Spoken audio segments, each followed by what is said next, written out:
यापूर्वी तुमच्या घरामध्ये जर का कारलं खाल्लं जात नसेल तर ही रेसिपी एकदा बनवून खाऊ घाला, म्हणजे घरामध्ये किलो किलो कारली संपतील. त्यासाठी काय करायचं बघू शकता. कारली या पद्धतीने कट करून घ्यायच्या, जसे की आलूचे चिप्स करतो त्या पद्धतीने.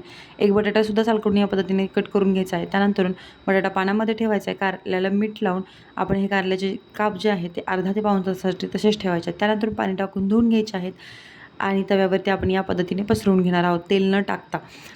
ते सगळे काप पसरून झाल्यानंतर अर्धा ते 1 मिनिटासाठी गॅस आपल्याला तसाच सुरू ठेवायचा आहे. त्यानंतर कढईने तेल सोडायचं आहे. 4 ते 5 मिनिटानंतर कारल्याचे जे काप आहेत ते या पद्धतीने फ्राय होतात आणि एक एक करून ते पलटी करून घ्यायचे आहेत.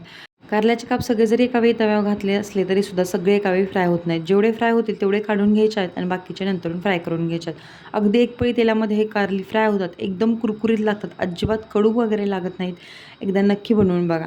बटाटासुद्धा याच पद्धतीने फ्राय करून घ्यायचा. एका प्लेटमध्ये सगळं काढायचं. वरून थोडंसं लाल तिखट टाकायचं, मिक्स करायचं. तोंडी लावणीसाठीचा हा एकदम बेस्ट पर्याय आहे आणि चवीला अप्रतिम.